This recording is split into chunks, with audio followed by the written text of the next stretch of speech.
how and when to kick the living shit out of your so-called competition. Michael McLean, brassballsvideos.com.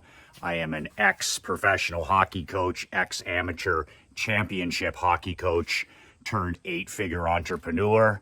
I am a husband, a father, and a small business owner just like you. You can actually download a free copy of my brand new book, 5 Ways to Unfuck Your Life in the Next 30 Days.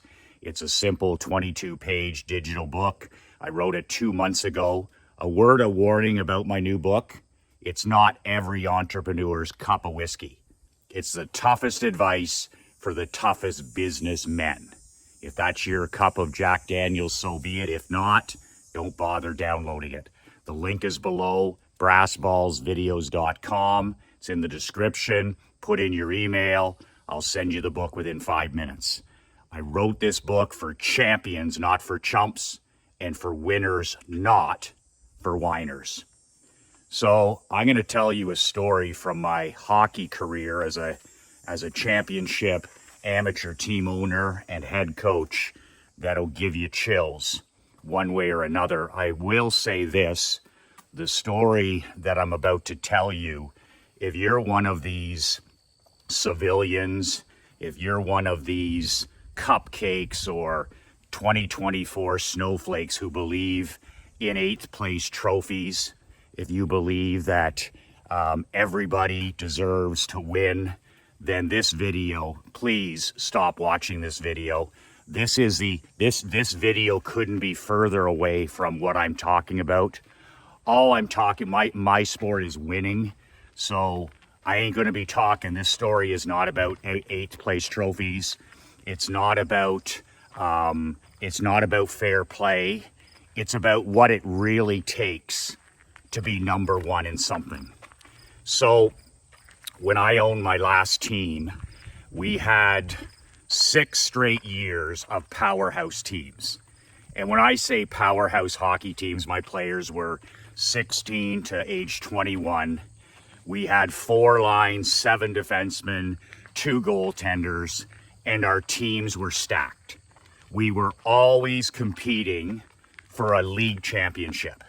Always competing. We were always in first or second place during the year. We wouldn't lose more than 5 games a year. So our record would be 38-4, 42-3, this kind of stuff. So winning was our sport. And I used to talk to our young athletes all the time, the same as I talk to my mastermind members, or I write in my newsletters, or even in these videos. I talk about, like Nick Saban does, I always talked and focused about what we have to do every day. I used to tell my young athletes, if you're going to play for me, you're going to be every day. You're going to be every day.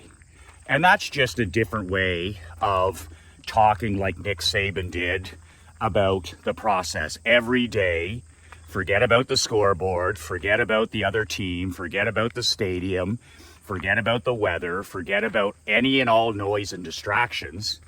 And every day you come to the rink, every day you come to the weight room, every day you do video, every day you need to be every day, just a tiny bit better. And none of this horse shit, fake guru, pretend expert, get 1% better. I work with the top achievers in industries like the top of the top. I've worked with Hall of Famers. I've been around Hall of Fame athletes and coaches. Nobody gets 1% better. If somebody ever says that to you, by the way, just work on getting 1% better. If somebody says that, immediately stop listening to them.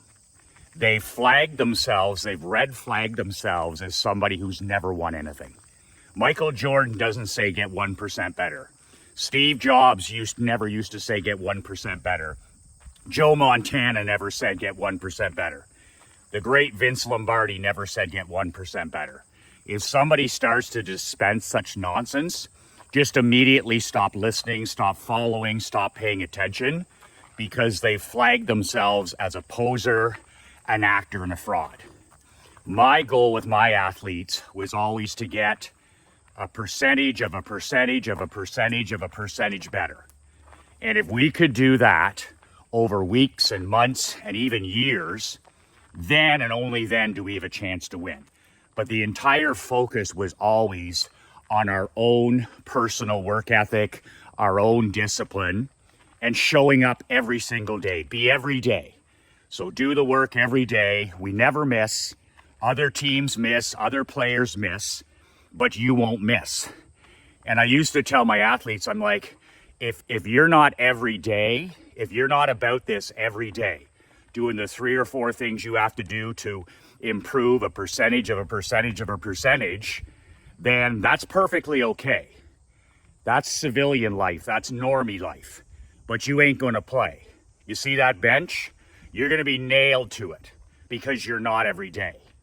Now, the guys that are going to play a lot, the guys that are going to play on the power play, the guys that are going to kill penalties, the guys that are going to play with 2 minutes left in the game, the guys that are going to play important minutes, they're going to be guys that are every day for 4 years.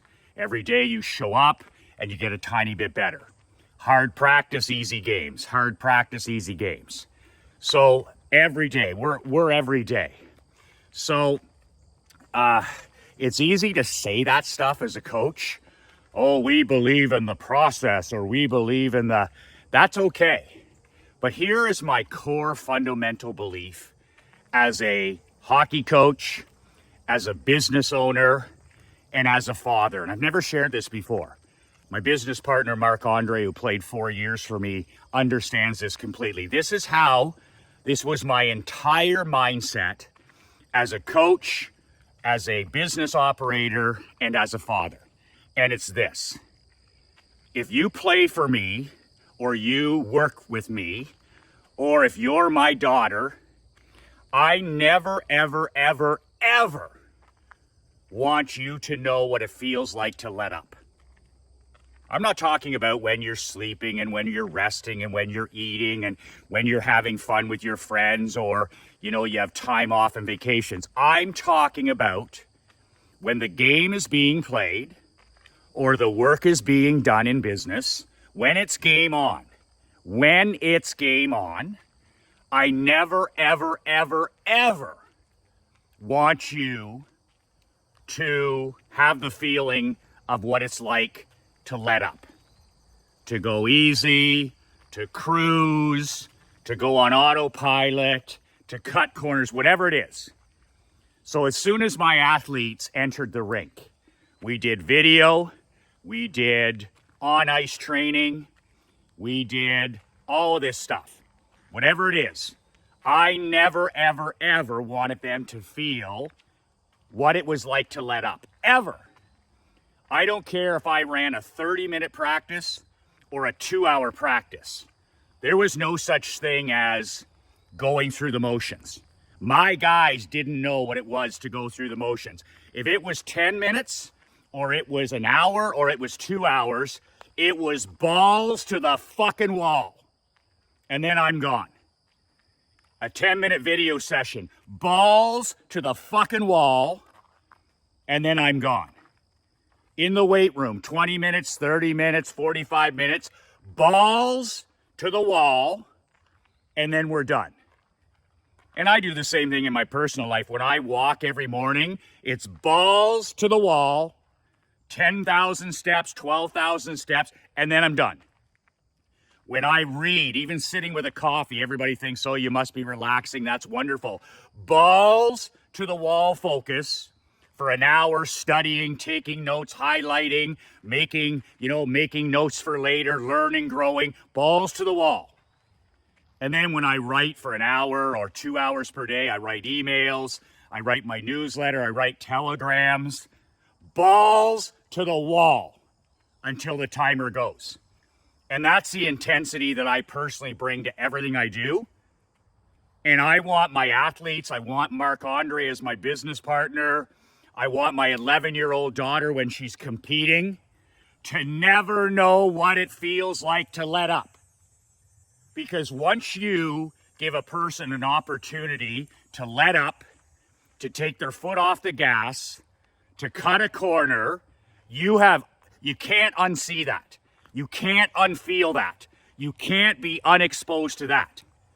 And then all of a sudden, that trickles in and bleeds into your life and your business and your team, where it's okay to take your foot off the pedal. It's okay to take your foot off the accelerator. And that's how losing happens.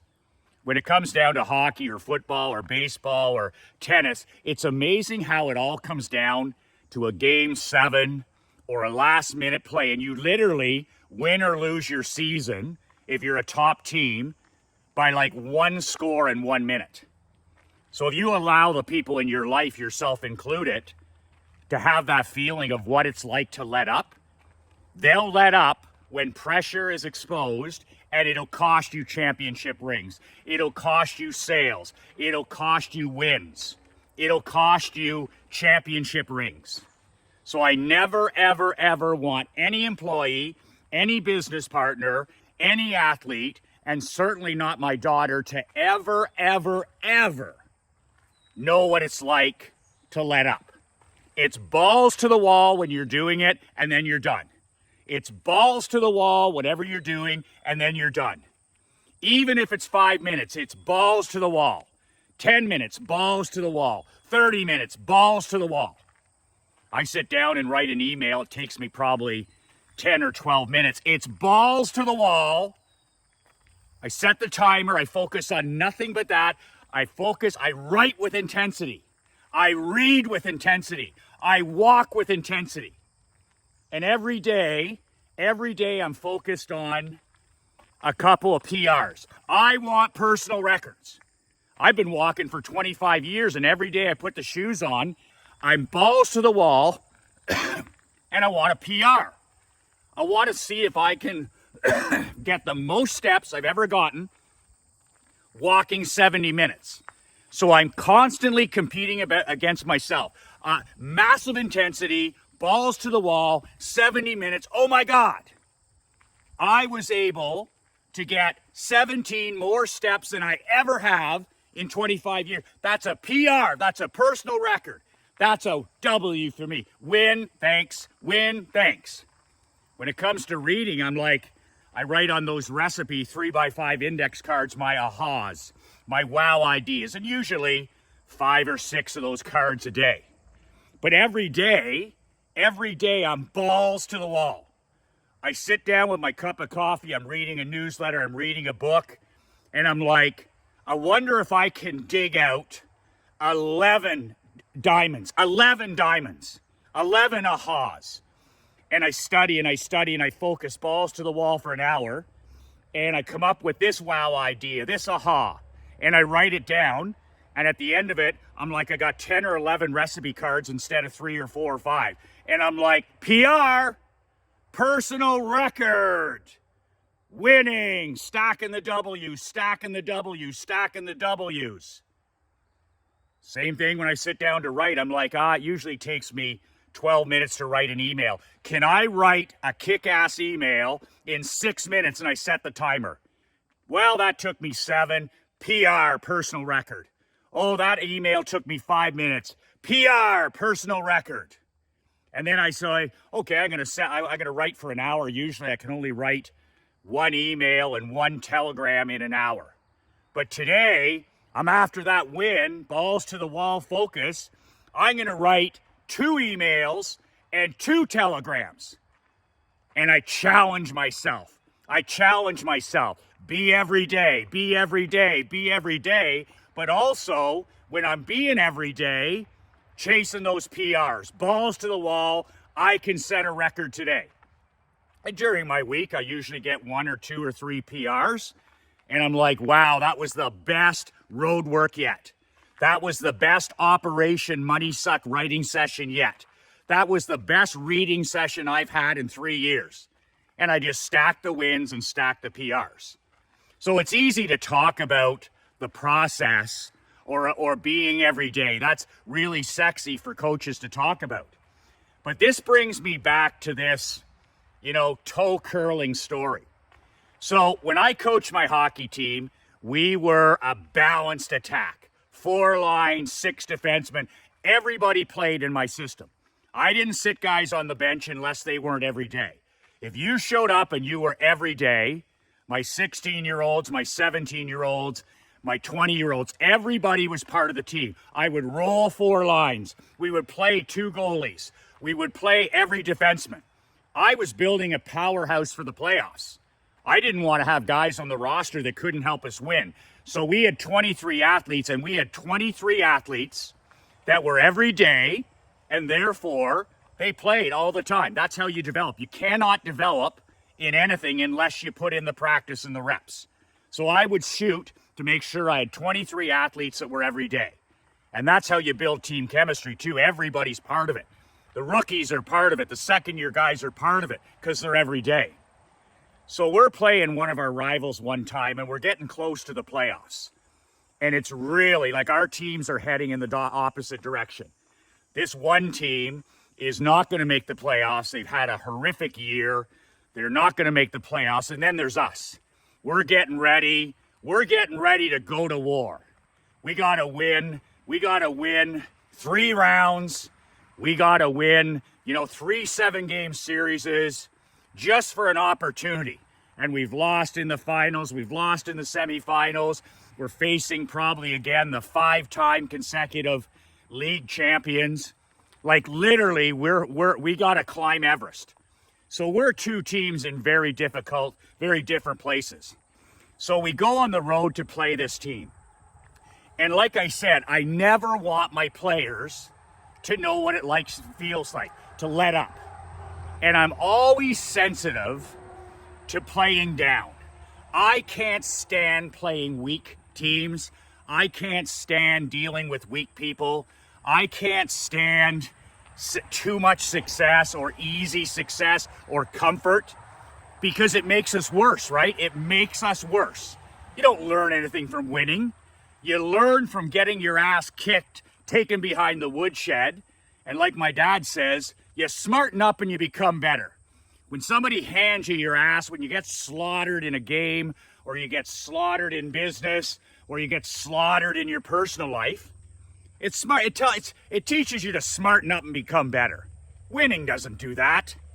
So I'm always sensitive to playing lousy teams. So this case here, we practice hard. I kick the player's ass. We're all set to go. And my guys were frothing, you could tell. And I'm all about winning 25 shifts a period for 3 periods. On average, there's about 75 shifts in a hockey game. Sometimes more, sometimes less. I never talk about the score. I never talk about the other team. I never talk about the fans. I never talk about anything that's beyond our control. Be every day, process. Win 25 shifts. Win 25 shifts. Win 25 shifts. Kind of like my walking, my reading, and my writing. So we're all dialed in on ourselves. And we play this team, and we're in their rink, and they got, 17 guys. They don't give a shit. They're poorly coached. Their season's over. They're going to mail it, and they're going to phone it in. And that's my greatest fear. Like, I want them to compete. I want them to push our guys. I want them to try and beat our ass. That's the only way that this is better for us. Well, they do the exact opposite, right? They have lousy leadership. They got lousy coaching. And they just lay down right in front of us. They disrespect the game, as my dad would say. They disrespect the game as coaches and players by phoning it in. They disrespect the fans. They disrespect their parents. They disrespect their sponsors. They disrespect the logo on the front. They disrespect the name on the back. They just phone it in. Quitters aren't winners. And these coaches are allowing it to happen. So in the first period, I say to the guys, we got to win 25 shifts. The message never changes. Never changes. Be every day. Be every day. Worry about us. Control the controllable. Control the controllable. So after the first period, we win probably 25 out of 25 shifts. And the score's 5-0 for us. 5-0. We kicked their ass for 20 minutes. And they're coming off the ice and they don't give a shit and they're not competing and they're just showing up. So this is where I'm at the crossroads as a coach, because I preach about no scoreboard, no opposition, that you have to be every day. And this is where you separate, in my opinion, as a coach from a Jimmy Johnson in Dallas, or a Andy Reid in Kansas City, or a Pat Riley with the Lakers, or any of these guys that have won multiple championships. They don't care about the other team, and they're just focused on how well they're playing, what they can control. So I walk in the room, and it's 5-0. And this is where civilian coaches, normie coaches, or even normie people, 8th place trophy, would say, well, you know, just take it easy here, dump the puck in. We don't want to embarrass these guys. And I might have done that as a younger coach, and that's why I didn't win a championship. And instead, I said, you know what? Win 25 shifts. I don't give a shit that these guys are pulling the chute. In fact, I'm offended that they are. And I'm like, pour it fucking on. Pour it fucking on. So our guys, you know, they're like, wow, coach is authentic. Coach has been talking about this. This is an uncomfortable situation. I don't believe in running up a score. I've never run up a score in my life in business or in sport. We're rolling 4 lines. Our young guys are playing. We go out and we win 25 shifts. We kick their fucking ass for another 20 minutes. Consequently, the score now is 10-0, 5-5. So we come off the ice for the intermission, and I think a lot of my athletes were like, okay, you know, we're going to let up. We're going to play, you know, we're going to play to tie it. We don't want to embarrass this team, and it's 10-0. Even my assistant coaches were like, coach, you know, we can start playing this guy more. And I'm like, fuck that. We start the playoffs in 2 weeks, and the teams that we're playing, they want to fucking kill us. They want to wipe the floor with us. They don't want to like play it fair or give you an 8th place trophy. These guys that we're going to be playing, that we've lost to in the past, they want to humiliate us. They want to prove to the whole league that we don't have what it takes to win. So no, this team hasn't shown up. Our opposition is mailing it in. They're phoning it in. They're taking a knee. We ain't going to do that. We're going to control the controllable, and we're going to win 25 more shifts. Yes, the backup goalie's in. Yes, our number 1 power play isn't going to play. Yes, I'm going to lean on the kids. And yes, but we're not going to let up. That's the key right there. So I believe this was the turning point of our season. And this ended up being our Barclay Cup championship season. So I go in that locker room, and these young men are looking for me to, you know, take it easy and whatever. And I'm like, no fucking way. I go, we have a process here for the last 10 months, and we're sticking to it. You have one job to do over the next hour. Win your shift. Win 25 more shifts. So I never, ever, ever cared about the 10-0 score. I didn't care about who we were playing. I didn't care about the fans. I didn't care about any of the noise or distractions. And by this time, you got fans yelling at us, you know, what are you doing? You're running up the score and all this other horse shit. Wasn't true. So we hit the ice, and I'm on the whip, right? With our young guys, they're getting a chance to play for the first time on the power play, killing penalties, all this kind of stuff. And the other team's dirty. They're taking all kinds of penalties. We're scoring power play goals because they have no discipline. They have no respect. They have no integrity. So we're playing structured. We're playing strong. We're playing discipline. We're not taking any penalties. So we go out and we win 25 more shifts. That's a 15-0 score. I've never had that in hockey. I've been on the side of losing teams and winning teams, but never in my coaching career have I had such a lopsided score. So, you know, there is admittedly a part of me like, geez, you know, my dad and mom hate that stuff. Like we're always taught humility. Like if somebody's trying their best, you never, ever, ever run up the score, whether it's a game of chess, whether it's you're playing flag football, you never, ever do that because karma's a bitch. Karma's a bitch. So I never do that. I've never done that as a coach. But in this situation with us being every day and following the process, this team we're playing was so disrespecting the sport of hockey, so disrespecting fans, the people that paid money to watch this, so disrespectful of their team and the whole thing. There was nothing else to do but take them behind the woodshed. In fact, I would have been doing a disservice to them, to their young athletes. They got to learn something, and our athletes by saying, take it easy.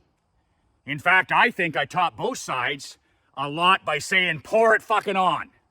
Pour it on. If you're going to quit and you're going to take a knee and you're going to phone it in, we're going to kick your motherfucking ass. That's simple. I've been around top 1%ers my entire life, and I don't know one that doesn't have that mindset. You want to go, let's go. But I'll tell you this. If you don't compete, I'm going to wipe the floor with you.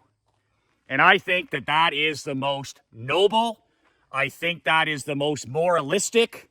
I think that's the most patriotic. I think that is the most, that's clear as kind. And when I lose to somebody, I want to know that I lost to their best. Did I get your best? Because then I can measure myself and improve. If I get my ass kicked 7-2, I want to know that they went balls to the wall and beat me 7-2, so that clear is kind.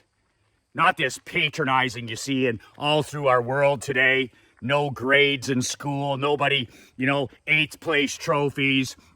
Nobody, you're punishing winners. You're punishing champions. You're punishing the people that are every day. You're punishing people that are putting in the process. The people that put in the time to get into that university or that college or got that scholarship. You're punishing the champions in your world. So the best part was this. Okay, so we beat them 15-0. There's hooting and hollering. Our players go congratulate our goalie. And the two benches are together. So I walk out of the bench with my two assistant coaches, and I see this weasel, the head coach, one of their head coach. The reason they have a terrible team and a terrible season is because this guy is the ultimate poodle. And I know him personally, shouldn't be coaching young men. So anyways, it's their last game or one of their last games. We're walking out towards the locker rooms. It's just a short, probably 100 yards. And I see him walking up beside me, and I know what's coming, right? He's been yelling at our bench, call off the dogs and all this other horse shit. And he couldn't get his team to show up and play. So he walks up beside me, and he's expecting to shame me, right? He's expecting to make me feel guilty or something like this. And he said, Michael, he goes, what was that? And I said, what was what? And I'm this close, right? Like I'm an inch from his nose. And I'm standing there. And he said, running up the score. You didn't have to, 15-0. You didn't have to do that. He goes, that's embarrassing. And I said to him, I looked him straight in the face. Literally our noses were touching. And I'm standing there nose to nose with this cupcake. And I said, it's not my fault you have a horse shit fucking team. And then I turned and I walked to the locker room. And that was the end of that. The players didn't see it. Nobody else saw it. My assistant coaches saw it. Not my fault you got a horse shit hockey club. He wasn't going to shame me. He wasn't going to guilt me. He was the fucking guy who should have been ashamed that that's the way he leads young men. That's the way he gets his guys to show up late, hungover, dressed like a bunch of bums, not prepared. What do you expect? What do you expect? Us to play to his level? Sorry. I never want my athletes, my coaches, my employees, my business partners, my daughters to ever know what it's like to let up. They can let up when they're relaxing. They can let up when they're at home. I'm talking about when we're competing, whether practices or games or walking or writing. I never want the people in my world to know what it feels like to let up. Because letting up is when bad habits happen. It's when you let losing into your world. So this little weasel, he didn't know what to say. He scurried away back into the sewer. Never saw him again. But I didn't give him the answer he was looking for. So the best part of this story is my dad's at the game, right? And my mom isn't there for some reason, very rare, but my dad's in the stands. And admittedly, I was a little bit scared about what my dad thought about this. My dad went to every game on the road, every game at home. And he knew, like my dad knows that I never believe in embarrassing somebody. I never believe in humiliating somebody. I totally believe in the hockey gods. Like if you do something like beat a team 10-0 or 15-0, the hockey gods are going to come back if you humiliate somebody. It's all karma. I totally believe in that you're going to get your day too. So I've always believed in Don Cherry, like play everybody, play the backup goalie, never, ever, ever run up a score, never personally embarrass somebody ever. And this was the first time in my life that I've ever been on a part of something like this. So I was wondering what my pop would think, right? Because he's a real fair, he's in the Hall of Fame. And he comes around the corner and I'm like, is he going to give me shit? Or is he, he doesn't like that, he likes to win, but he never ever wants to embarrass somebody doing it. So he walks around the corner from the stands and I'm standing against the wall with my coaches and we're just getting ready for the players to shower and get the hell out of Dodge. And he walks around the corner. My dad's about 83 at the time, still working, of course. And he walks around the corner and he says, you sure took those motherfuckers to the woodshed. And I was like, all of our coaches smiled, right? And he's standing there in front of us. And he says, and they deserved it. He says, the way those people disrespected that game, the way that team disrespected the game of hockey, he goes, you gave them the medicine that they needed. And then that was it. He just sipped his coffee and that was the end of it. So it gets one step better, right? So here comes this weasel cupcake civilian coach. No business coaching. He should never be coaching young men, right?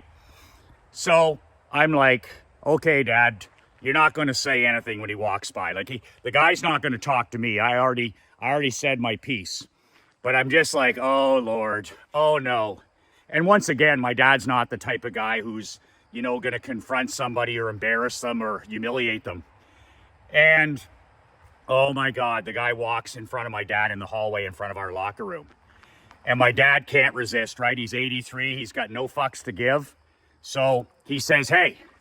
And the coach turns, and the coach is like 50 years old. And my dad's like, he said, I hope you're embarrassed. He says, I've been watching hockey. I've been playing hockey, he said, for 70 years. And he says, that's the most, I've never seen the sport of hockey, the greatest game in the world. I've never seen it disrespected like you guys, your players and your coaches disrespected it today. He said, you're lucky it wasn't fucking 30. He said, your players didn't compete, they didn't show up, and they quit. And he says, you're the captain of this ship. And this guy was stunned, right? He says, you have no business leading young men. Okay? He says, you have no business leading young men. And the guy is like, he starts to mumble something. He's in shock, right? My dad's right at him. And he mumbled something. And then my dad said, you got exactly what you deserve today. He said, talk about taken to school. He said, are you kidding me? He said, talk about all you clowns being taken behind the woodshed and taught a lesson. He goes, I just don't think you're bright enough to learn the lesson. And then my dad just stopped talking, and the little normie he just walked out the side door and got in his car and probably, slinked away. So is it any wonder I love the sport of hockey, love coaching, love business, love marketing? So that's my 15-0 story of how to kick the shit and when to kick the shit out of your so-called competition. I'm all for karma. I'm all for the football gods, the hockey gods, or whatever. But it really comes down to this for me, and I think it was Steve Jobs that said it. He said, if you're not going to compete, if you're going to take me on in anything and you're going to disrespect You know, if you're going to disrespect what we're doing, whether it's chess, whether it's checkers, whether it's copywriting, whether it's football, whether it's golf, whether it's whatever it is, if you're not going to compete, you make sure you take that motherfucker to the woodshed. It's the most noble, it's the most patriotic, it's the most high integrity thing that you can ever do. And when it comes to, you know, taking a knee or showing mercy on somebody, if somebody's trying their hardest, if somebody's digging in, if somebody's doing their best, they deserve you to give their best, and they'll learn a lesson. We learn more from losing. We learn, you know, to be sick to our stomach when we come up short, and we get better. But when somebody disrespects competition, you should feel zero shame and zero guilt, and you should do everything to be every day and to take them to the woodshed. And that's the only way they're going to learn. That if you show up and you don't compete against me, you phone it in, or you mail it in, or you show up and you don't play hard, I'm sorry. I've got obligation here for my people to never, ever, ever, ever feel like what it feels like to let up. So that's a pretty crazy rant, and I hope you enjoy that. I hope you share that with your teenagers, with your young adults. There's not enough of this in real life. It's all 8th place trophies. It's all good job, even though you lost. You know, in my world, second is last. That's the way I was raised in hockey, in tennis, in business. Second is last. And it's the message that my daughter gets, you know, like if she gives championship effort and she's every day and she finishes second or third, we can live with that. We're going to find a way to get even better. But when you don't put in the work, when you're not every day and then you don't compete, you literally deserve your ass to be handed to you. You literally deserve to be taken behind the woodshed. And we don't do it anymore, right?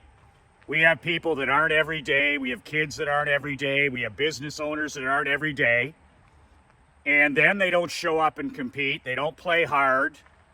And then they get handed a trophy. My daughter's room, she doesn't have any third place ribbons. She doesn't have any second place trophies. She doesn't have any participation trophies. We throw those fucking things in the trash. She won one of those last year, not one. My daughter got a participation trophy at pickleball last year, and she came home and she threw it in the trash, and it went to the curb the next day without me saying anything. She said there was no reason to give any medals. It was just a pickleball clinic. She's the best player at the clinic. She's every day at the clinic, but really there was no competition. And the coach at the end, the last day, because I mean, cupcakes and sweethearts, got to have everybody feeling good about themselves, right? Even though nobody feels good about themselves anymore. And you got to punish the winners in today's world. You got to punish the capitalists. You got to punish the entrepreneurs. You got to punish the champions. You got to punish people that are every day. He shows up with these goofy medals and gives them to the kids, and all the kids that didn't show up consistently, didn't listen, didn't improve, didn't put in the work, they all have these medals around them. So I walked my daughter home, and the first thing, I didn't have to say a word, right in the trash where it belongs. Her room in both Naples and Canada is full of first place ribbons and trophies. And the rest of it is irrelevant, so she doesn't keep it around. Those are ribbons and trophies that she won from being every day.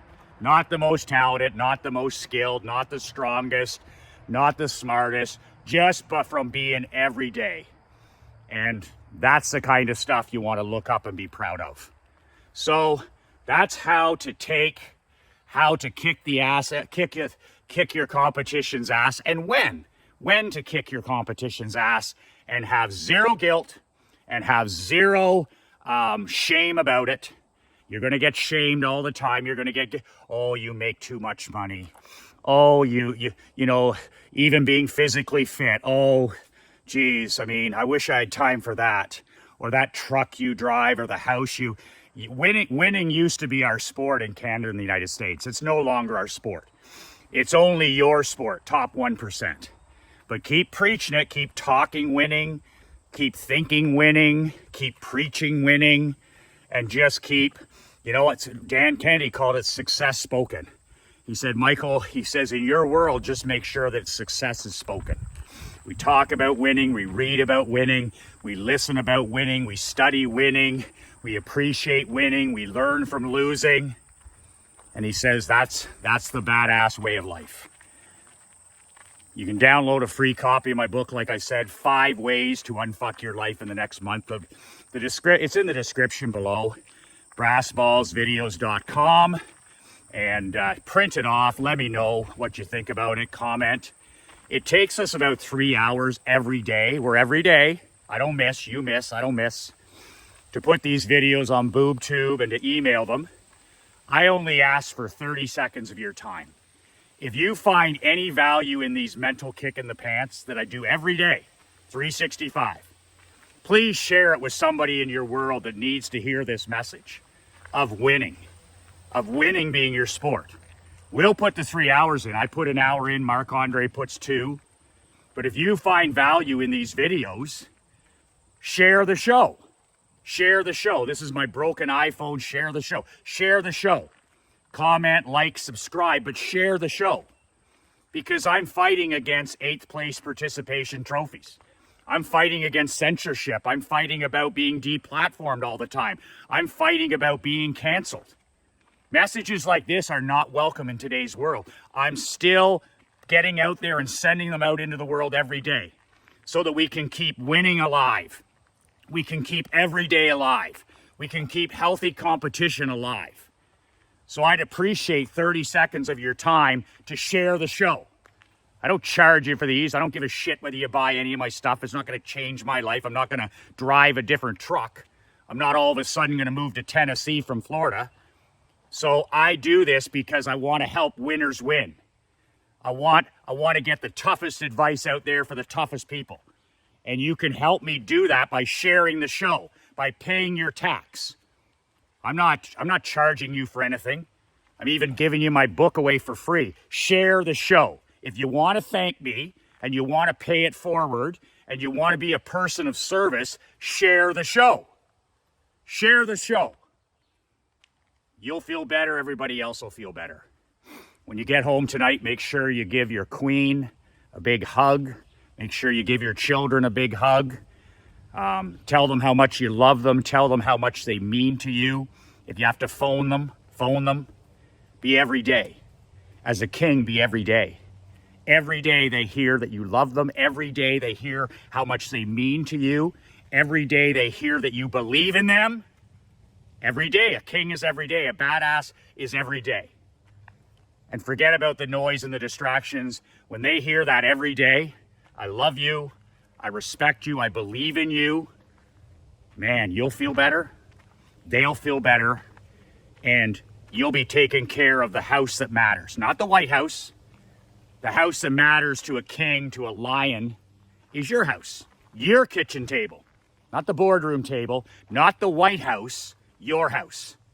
And every day a king tells the people in his home how much he loves them, how much he respects them, and how much they mean to him and that he believes in them every day. Be every day. That's how you build your house. And if we build enough of these badass king and queen houses, that's how you trade. That's how we change this world for the better. And by you going home tonight and giving the most important people in your life a hug and looking them in the eye and being present and telling them how much you love them, automatically you become a high frequency king. They feel better and you feel better.